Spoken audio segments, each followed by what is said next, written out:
6장 15절로 24절입니다. 봉독합니다.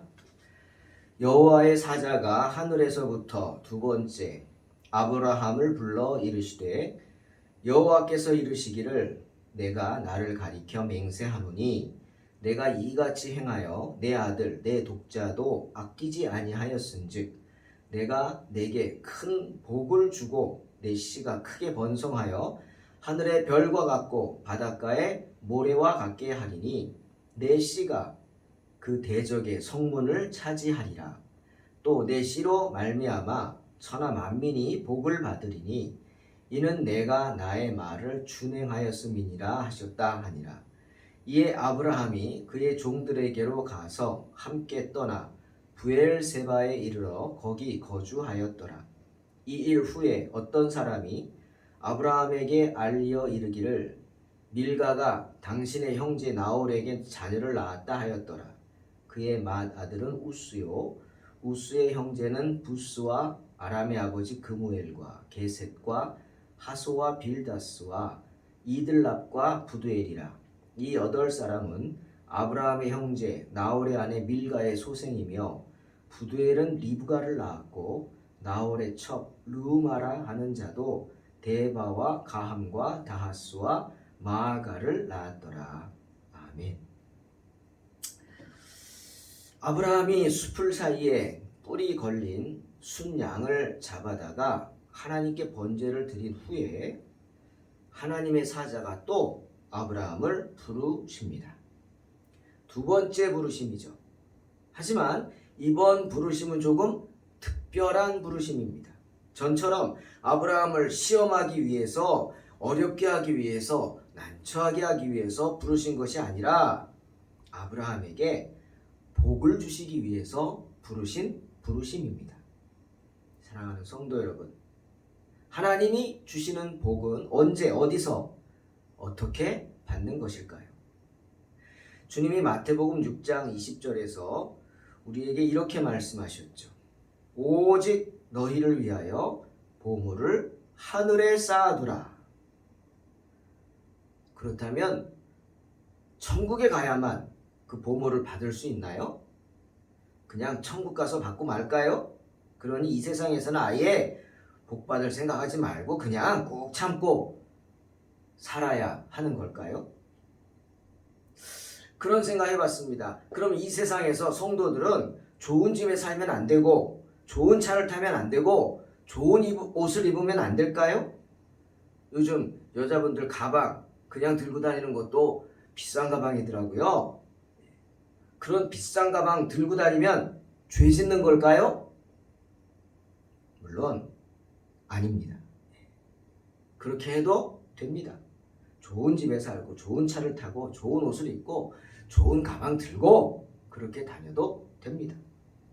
단 하나님 앞에서 떳떳하면 되는 줄로 믿습니다. 성도로서 당당하면 되는 겁니다. 왜? 하나님이 주시는 복인 줄로 믿습니다. 조금 정확히 말하자면 그런 상급의 여부를 우리가 판단할 수 있는 건 아닙니다. 그러니 누구를 탓하거나 누구를 이야기하거나 손가락질할 필요가 없습니다. 혹은 성도는 괜찮은데 목사는 그러면 안 됩니까? 목사는 비싼 음식점 가서 밥 먹으면 죄 짓는 걸까요? 누가 그렇게 판단합니까? 늘 그렇게 먹는다면 좀 생각해 볼 문제지만 그렇지 않잖아요. 정말 어쩌다가 먹는 건지 어떻게 합니까? 저도 얼마 전에 어떤 목사님이 대접해 주셔서 태국 음식인데 무슨 유명한 스프래요. 이름 까먹었어요 제가. 무슨 좀 이상한 향이 나고 좀 안 좋더라고요. 그래도 비싸고 유명한 거라 그래서 먹어봤어요. 몇 번 먹으니까 또 먹을만 하더라고요. 처음 먹어봤어요. 여러분 목사라고 해서 지질이 궁상 그런 단어 아시죠? 지질이 궁상 떨며 살아야 합니까? 아니잖아요. 정말 어쩌다가 먹는 건지 어떻게 알겠습니까? 하나님이 기죽지 말라고 천사를 보내서 대접해 주는 줄 어떻게 아시겠어요? 나는 비싼 거 먹어도 되는데 너는 안 된다고요? 누구 말대로요? 예? 누구 말대로 정말 누구는 입이고 누구는 주둥입니까? 내가 하면 로맨스, 남이 하면 불륜 같은 의미죠. 그러니 판단하지 마라 하는 거죠. 하나님이 하시는 일을 우리가 어찌 알겠어요. 주님도 마태복음 7장 3절에서 어찌하여 형제의 눈 속에 있는 티는 보고 내 눈 속에 있는 들보는 깨닫지 못하냐 책망하시지 않았습니까? 그러니 남을 판단치 마시기 바랍니다. 로마서 2장 1절에서 바울도 말하죠. 그러므로 남을 판단하는 사람아, 누구를 막론하고 내가 핑계하지 못할 것은 남을 판단하는 것으로 내가 너를 정죄함이니 판단하는 내가 같은 일을 행함이니라 말씀하시죠. 내가 판단하는 그 판단으로 오히려 네가 판단을 받을 것이다 하는 말씀입니다. 주님도 요한복음 8장 15절에서 그러셨어요. 너희는 육체를 따라 판단하나 나는 아무도 판단하지 아니하노라. 주님도 안 하시는데 왜 내가 합니까? 물질로 특히 상대방을 판단하지 마시기를 바랍니다. 사는 것으로도 판단하지 마십시오. 하나님과 그 사람의 문제입니다. 먹는 것으로도 물론 판단치 마십시오. 그 목사님, 우리 이웃의 큰 교회 목사님인데 식사를 대접해 주셔서 태국 음식을 먹고 나왔는데 목사님이 차를 좋은 걸로 바꿨더라고요. 네. 좋은 차예요. 신형이었어요. 벤츠였어요. 다들 대접받은 사람들이 와 하고 놀랐어요. 순간 저도 모르게 제 마음속에 목사가 저런 차 타도 되나 하는 생각이 나는 거예요.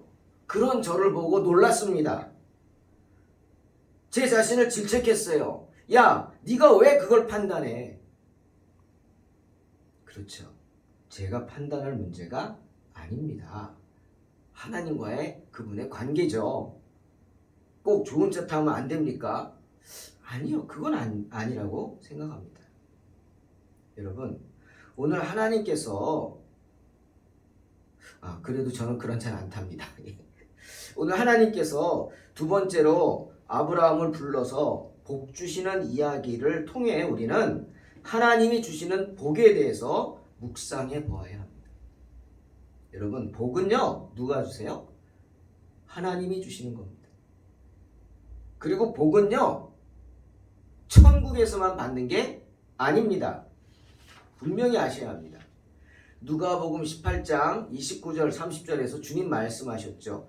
내가 진실로 너희에게 이르노니 하나님의 나라를 위하여 집이나 아내나 형제나 부모나 자녀를 버린 자는 현세의 여러 배를 받고 내세의 영생을 받지 못할 자가 없느니라 분명히 말씀하셨습니다. 하나님께 복을 받을 자가 어떻게 현세에 여러 배를 받는다 분명히 말씀하셨습니다. 뭐죠? 우리가 복을 천국에 가서만 받는 게 아니라는 말입니다. 이 세상에 살면서도 받을 수 있습니다. 여러 배 그것도 받을 수 있습니다. 큰 복 받을 수 있습니다. 큰 복 받으시기를 주님의 이름으로 축원합니다. 오늘 하나님의 사자가 아브라함에게 너의 그 순종으로 인해 그 행동으로 인해서 복을 받게 되는데 그 세 가지 복을 말씀하시죠. 근데 그 세 가지 복을 보니까 다 현세에서 받는 복입니다. 네 개의 복을 말씀하시는데 그 중에 세 가지는 현세에서 받을 복이에요. 자, 첫 번째. 내가 이같이 행하여 내 아들 내 독자도 아끼지 아니하였은즉 어떻게? 내가 내게 큰 복을 주겠다. 여러분, 그냥 성경은 큰 복이라고 그랬어요. 이 큰 복이 뭡니까? 복 중에 가장 큰 복이 뭐죠? 여러분은 뭐라고 생각하십니까? 설마 뭐 돈 많이 버는 거, 오래 사는 거, 뭐 건강한 거 그것도 복이지만 그게 가장 큰 복이랍니까? 여러분에게? 그러면 생각을 바꾸시기 바랍니다. 관점을 바꾸십시오. 이 세상에 마음을 두지 마세요. 어디에 둡니까? 하나님의 나라에 둬야죠. 하나님이 말씀하신 가장 큰 복은 뭡니까? 우리를 하나님까지 인도하시는 복인 줄로 믿습니다. 우리의 믿음을 지켜주는 복이죠. 누가 지켜줘요? 내가 천만의 말씀. 누가? 성령입니다. 할렐루야. 복 중에 가장 좋은 복, 큰 복은 성령의 복입니다. 성령의 축복. 그 성령을 선물로 주시겠다 약속하시는 거죠. 왜? 이 세상에서 우리를 붙잡아 주시기 위해. 그 다음 두 번째로 내 씨가 크게 번성하여 하늘의 별과 같고 바닷가의 모래와 같게 하리라. 많은 자손의 축복입니다. 여러분, 남자가 혼자 있는 게 주님 보시기 좋지 않았다 그랬어요. 그래서 어떻게 하셨어요? 하와를 만들어 주셨죠. 독초하는 게 좋지 않다. 요즘 결혼 정말 예전에는 당연히 하는 건 줄 알았는데 그렇지 않은 것 같아요. 우리 자녀들도 뭐 결혼 얘기만 하면 막 두 손 두 발 다 들어요. 참 걱정입니다. 저만 그런 줄 알았더니 주변에 다 그러네. 왜 그럴까? 너무 힘들죠, 사는 게. 그래서 그런지 모르지만 하지만 그래도 해야 합니다. 왜? 하나님의 뜻이니까요. 싫다고요? 힘들다고요? 그러면 힘든 건 안 해요? 하나님이 하려는데 힘든 거 안 합니까? 그럼 그게 불순종이지 뭡니까? 힘들어도 가정을 이루기 위해서 애써야 합니다. 어디서 뭐 뚝 떨어진다고 뭐 광고 보니까 뭐 갑자기 뭐 하늘에서 뚝 떨어졌어요? 자는데 침대 옆에 하늘에서 뚝 떨어진 여자분이 있어요? 그거는 그냥 광고입니다. 애써야 합니다. 노력해야 합니다. 가정을 이루는 게 쉬운 거 아니죠.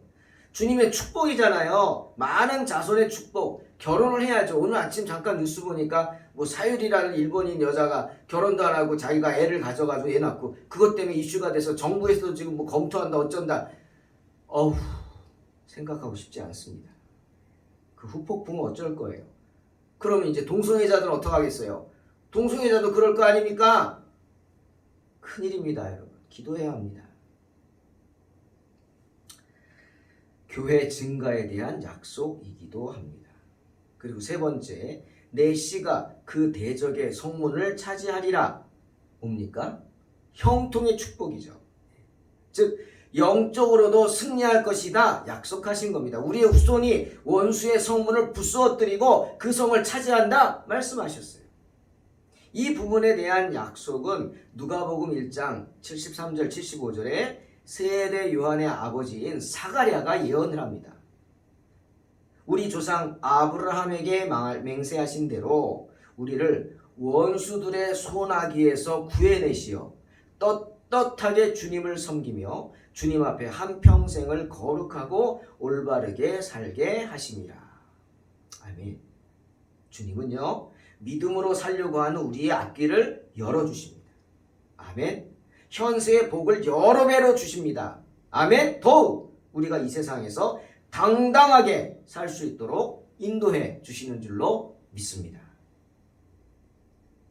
자, 이 세 가지가 현세의 복이라면 그 다음 네 번째, 내 씨로 말미암아 천하 만민이 복을 받으리라. 즉 메시아, 다윗의 자손 메시아를 통해서 우리를 구원해 주시겠다는 약속이기도 합니다. 사랑하는 성도 여러분, 하나님을 위해 독자까지라도 아끼지 아니한 아브라함, 하나님은 그런 아브라함의 믿음을 칭찬하시는 것은 물론이고 내세의 축복은 물론이요 이 현세에서도 큰 보상을 약속하셨습니다. 그리고 허락하셨습니다.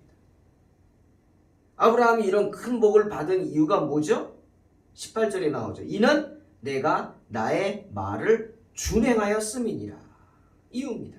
즉 아들 이삭을 번제로 드리라는 하나님 말씀에 정말 이해가 되지 않고 기가 막히지만 여호와 이레를 외치면서 그 말씀에 철저하게 순종했습니다. 아브라함은 그 보상이 이런 현세의 큰 복으로 임하는 것입니다. 20절로 24절은 아브라함의 집안 이야기입니다. 여기 왜 이런 말씀이 나올까 생뚱맞게 그런 생각을 하다가 하나님께서 이런 음성을 주셨습니다. 기도하라. 누굴 위해? 가정을 위해 기도하라. 직계 가족만 아니라 너의 사촌을 위해서도 큰 집 작은 집 외가 친가 너와 연관된 가족들 위해서도 기도하라. 말씀인 줄로 믿습니다. 주님 말씀하셨어요. 주 예수를 믿으라. 그리하면 너와 내 집이 구원을 얻으리라. 내 집. 이 집은 내 직계 가족에 국한되는 게 아닙니다. 나를 알고 있는, 나와 연관된 그 많은 피부치들, 그분들에게 복음을 전해야 할 의무가 우리에게 있어요. 20절에서 어떤 사람이 아브라함에게 알리었다 말하고 있습니다. 괜히 알렸겠습니까? 네? 종이 함부로 주인을 찾아가서 뭐 고자질하듯 알립니까? 아니잖아요. 아브라함이 지시했기 때문에. 아브라함이 당신이 믿을 만한 사람에게 지시한 거예요. 가족들을 좀 돌봐라. 그들의 형편을 좀 알려다오. 그들의 처지가 어떤지, 시험에 들진 않았는지, 어려움이 있진 않는지 돌보는 겁니다. 아브라함은 자기 가족뿐 아니라 집안의 가족들까지 일일이 살피고 있었다. 그런 증거 아니겠습니까? 사랑하는 성도 여러분, 이 세상에서 물질적으로 풍성히 사는 것은 죄가 아닙니다. 어떤 목사님이 깨끗한 부자라는 책을 써서 한동안 히트를 쳤죠. 그거는 돈이 많더라고요. 근데 뭔가 했더니 뭐 여러 그런 것도 있지만 유산도 많더라고요. 땅을 많이 수원에 물려받았더라고요. 그러니 말들이 많지 않겠습니까? 그래서 그분이 그랬는지 깨끗한 부자래요. 처음에는 조금 갸우뚱했는데 그 뭐 하나님과의 관계니까 깨끗한 부자도 있겠죠. 또 있어야 합니다. 그런 줄로 믿습니다. 그러니 풍성히 사는 것, 돈이 많은 것 죄가 아닙니다. 하지만 뭐가 문제예요? 그 돈을 어떻게 쓰느냐 하는 것은 주님이 보십니다. 지켜보십니다. 그리고 심판하십니다. 그러니 그런 물질의 풍성함을 사모하시기 바랍니다. 제가 항상 헌금 기도할 때 그러죠. 물질을 다스릴 수 있는 능력을 달라. 여러분, 물질을 다스릴 수 있는 능력 어떻게 얻는 줄 아십니까? 간단합니다. 내 것이 아닌 것을 내 것이라고 하지 않으면 됩니다.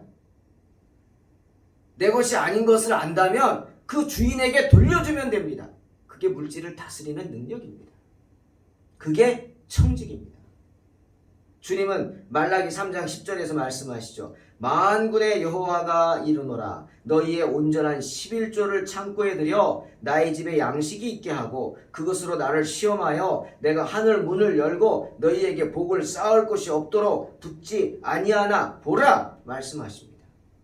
11조 하라는 거죠. 그것은 하나님의 것이라는 겁니다. 제가 전임 전도사 할 때 장석교회 이용남 목사님 은퇴하셨죠. 맨날 헌금 기도하면 그럽니다. 11조 기도하다가 하나님의 것을 도적질하는 죄인이 되지 않게 하십시오. 그 말 처음 듣는데 너무 충격이었죠. 하나님의 것을 도적질하는 죄인 되지 말라. 즉 11조 하지 않으면 하나님의 것을 도적질하는 죄인이라는 그런 말씀을 예배 시간에 헌금 기도 시간에 그냥 하는 겁니다. 그만큼 그거는 당당하다는 거겠죠. 한번 생각해 볼 필요가 있습니다. 여러분, 하나님의 것이니까 하나님께 드리십시오. 그리고 분명히 온전한 11조라고 했습니다. 11조는 어떤 객관적인 거 아닙니다. 뭐 그냥 내가 얼마를 저도 사회생활 해봤지만 봉급 명세서에 얼마 찍히죠. 그러면 이거 계산해서 10분의 1 그럴 수도 있습니다. 하지만 어떤 분은 거기다가 10분의 2도 할 수도 있는 거고요. 또 어떤 분은 거기에서 뭐 세금 떼고 또 내가 못 떼고 그냥 내가 쓸 수 있는 돈에서 10분의 1 그렇게 하는 분도 있을 거고요. 그거는 자기의 신앙입니다. 때문에 온전한 11조라고 주님 말씀하는 겁니다. 그냥 11조라 하지 않고 온전한 11조. 그 온전함의 의미는 주관적입니다. 객관적이지 않습니다. 하나님과 나와의 관계에서 나오는 온전한 그 의미인 줄로 믿습니다. 사랑하는 성도 여러분, 할 수 없다면 할 수 있게 해달라고 기도하십시오. 주님이 복을 주실 줄로 믿습니다. 그리고 또 하나 메시지 중에 믿지 않는 가족들이 있으십니까? 끝까지 돌봅시다. 끝까지 기도합시다. 우리가 낙심하지 않고 끝까지 기도한다면 분명히 하나님이 구원의 생명줄을 던져 주실 줄로 믿습니다. 믿음으로 승리하시기 바랍니다. 기도하겠습니다. 하나님 감사합니다. 오늘도 새로운 하루를 주셨습니다. 주님 앞에 온전히 나오게 하셨습니다. 주님, 우리의 부족함을 용서하여 주시고 오직 주님 은혜 가운데 거하며 기뻐하며 찬송하며 살게 하여 주시옵소서. 주님 은혜를 떠나지 않기를 원합니다. 주님과 동행하기를 원합니다. 주님 주시는 많은 복들을 누리기를 원합니다. 주님, 우리에게도 물질을 다스릴 수 있는 능력을 주셔서 물질을 가지고 주님의 선한 일에 힘쓸 수 있게 축복하여 주시옵소서. 또 믿지 않는 가족들이 있습니까? 낙심하지 말고 끝까지 전도하게 하시고 끝까지 기도하게 하시고 마침내 그분들의 이름이 하늘나라 생명책에 기록될 수 있게 축복하여 주시옵소서. 감사드리며 예수님의 이름으로 기도하옵나이다. 아멘. 믿음으로 승리하시기 바랍니다.